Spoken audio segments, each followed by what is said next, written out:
오늘 하나님의 말씀 요한복음 6장 16절로 21절입니다. 제가 읽습니다. 저물매 제자들이 바다에 내려가서 배를 타고 바다를 건너 가버나움으로 가는데 이미 어두웠고 예수는 아직 그들에게 오시지 아니하셨더니 큰 바람이 불어 파도가 일어나더라. 제자들이 노를 저어 10여리쯤 가다가 예수께서 바다 위로 걸어 배에 가까이 오심을 보고 두려워하거늘 이르시되 내니 두려워하지 말라 하신대 이에 각 기뻐서 배로 영접하니 배는 곧 그들이 가려던 땅에 이르렀더라. 아멘. 하나님께서는 사랑하는 자녀들을 언제나 하나님 안에서 살아가도록 이끌어 주고 계십니다. 하나님께서 온 세상을 다 다스리시지만 세상의 악함과 죄성을 허용하고 계세요. 세상을 다스리고 하나님 나라를 이루시기 위해서 세상의 모든 죄를 깨끗이 싹 없애고 갈아엎으시는 것이 아니라 그 죄에서 건져내시는 일을 하고 계십니다. 우리도 죄에서 건짐을 받은 사람들이잖아요. 그러나 여전히 우리는 죄된 세상을 경험하고 그 속에서 살아갈 수밖에 없어요. 그래서 하나님은 하나님 안에 들어오라는 말씀을 계속 하시는 거죠.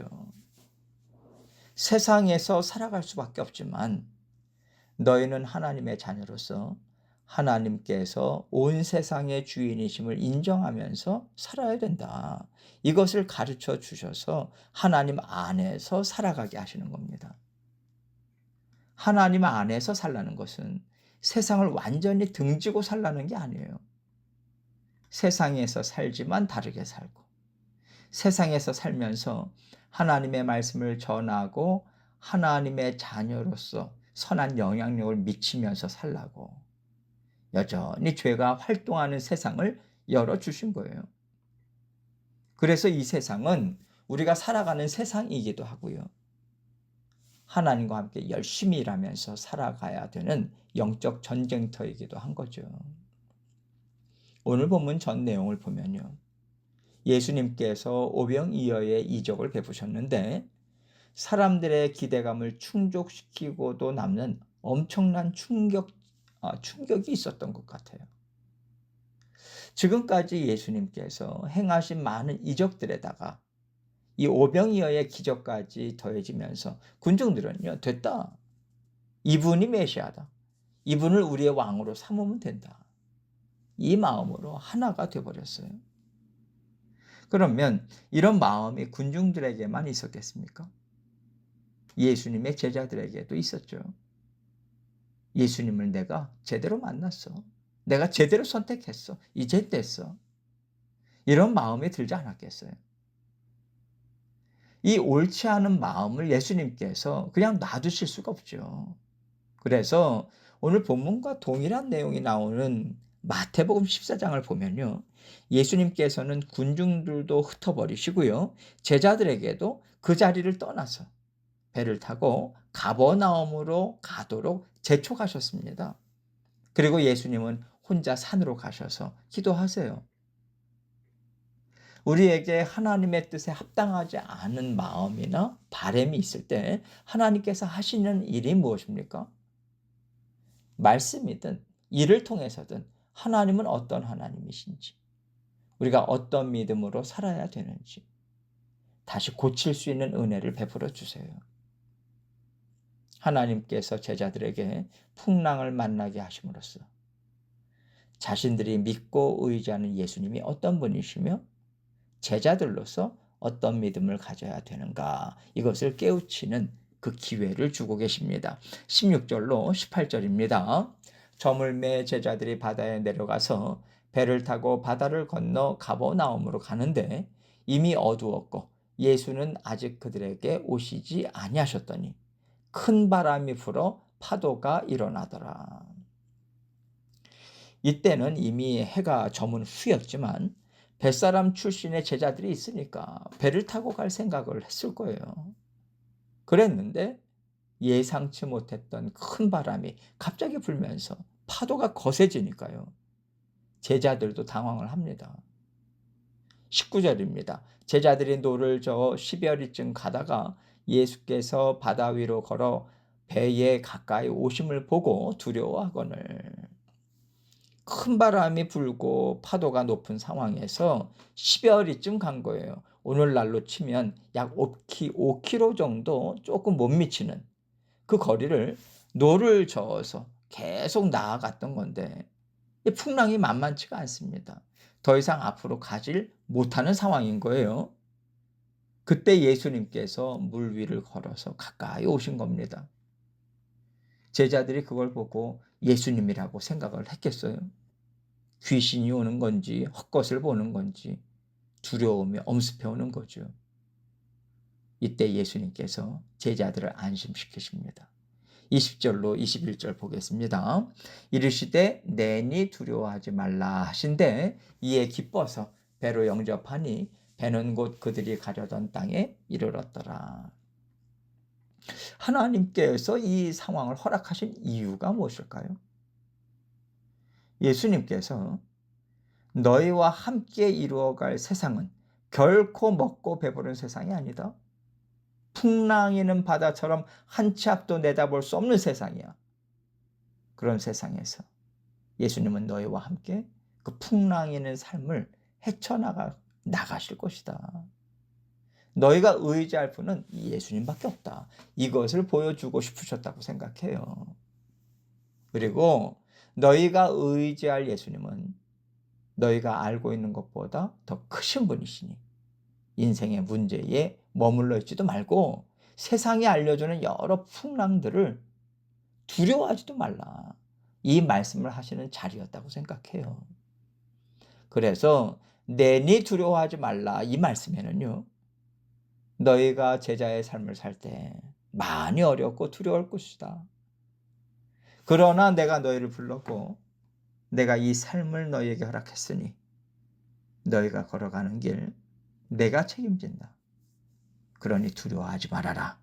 이런 메시지가 내포되어 있지만 제자들은 아직 여기까지는 깨닫지를 못하고 있어요.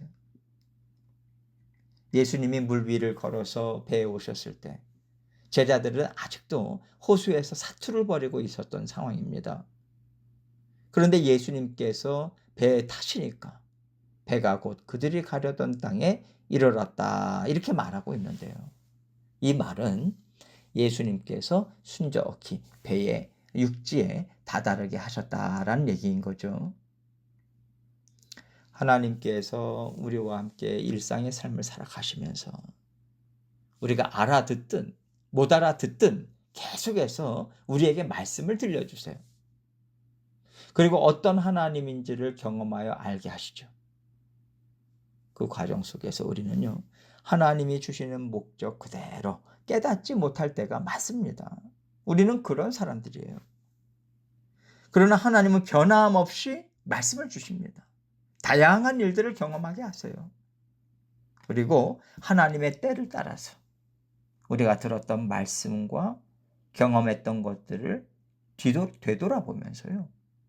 아, 그렇구나. 하나님은 이런 하나님이시구나. 이런 말씀을 주신 거구나. 이걸 깨닫게 하시죠. 그러니 나는 이렇게 부족하다고 스스로 지나치게 책망해서 낙심하거나 저 사람이 너무 우둔해서 더 이상 소망이 없다고 쉽게 포기할 필요가 없는 거예요. 깨닫게 하시는 것도요. 하나님의 때에 하십니다. 그것까지도 하나님께 맡기면서 가는 거예요. 우리는 그렇게 다 우둔함을 가지고 하나님을 쫓아가고 있고요. 우리는 다 그렇게 세상의 말을 들으면서 근심하고 두려워하면서 하나님의 은혜를 입고 살아가고 있습니다. 그럼에도 불구하고 하나님은요. 하나님의 뜻을 이루세요. 그래서 하나님을 믿고 의지하는 사람들에게는 소망이 사라지지 않는 겁니다. 하나님은 우리 각자에게 이루실 구원을 완전하게 이루세요. 늦지도 않고요. 빠르지도 않습니다. 하나님의 목적에 딱 맞춰서 하나님은 일을 이루어 가세요. 우리가요. 주의 몸된 교회를 통해서 이런 걸 배우는 겁니다. 만약에 나 혼자만 떨어져서 살면요. 내가 아주 잘 살고 있다고 굳게 믿거나 아니면 '나는 왜 맨날 깨닫지도 못하고 실수만 하면서 살지?' 나 자신을 우둔한 사람으로만 보면서 살아갈 수 있어요. 그런데 교회 안에 함께 어울려 살면요. 우리는 여러 사람들을 통해서 하나님의 일하심을 보게 됩니다. 그러면서 '아 그렇구나. 좀 더디 가도 괜찮구나. 빨리 가는 듯해도 하나님의 때까지는 아무리 잘난 사람도 어쩔 수 없구나.' 이런 걸 배우게 돼요. 어떻게 살아야 하는지를 하나님의 섭리를 따라서 이해하게 됩니다. 그러면 세상이 말하는 풍랑도 하나님의 다스림을 통해서 보게 되고요.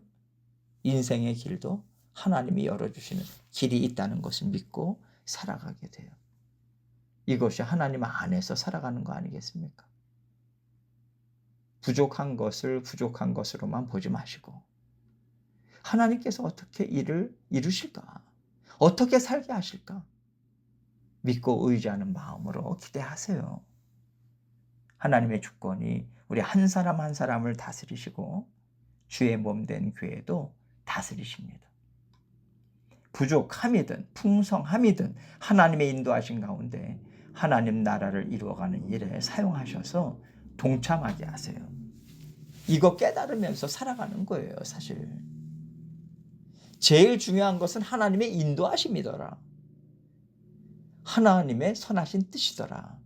하나님의 뜻에 맡기면서 공동체의 삶을 이루어 가시기 바랍니다. 교회 안에서 더불어 살아가야 하나님의 용납하심과 주권 속에서 화평을 이루고요. 또 주시는 은혜를 제대로 받아들이면서 나에 대해서도 용납하고 그러나 교만하지 않게 하나님의 뜻을 받아들이려고 애쓰면서 살아갈 수 있어요. 하나님께서 교회를 얼마나 소중하게 여기시고 우리를 얼마나 사랑하시는지 좌로나 우로나 치우치지 않게 우리를 잘 이끌어 가시는 분이심을 생각하시고요. 서로 소중히 여기면서 함께 하나님의 인도하심을 잘 따라가시는 저와 여러분이 되시기를 주님의 이름으로 축원합니다.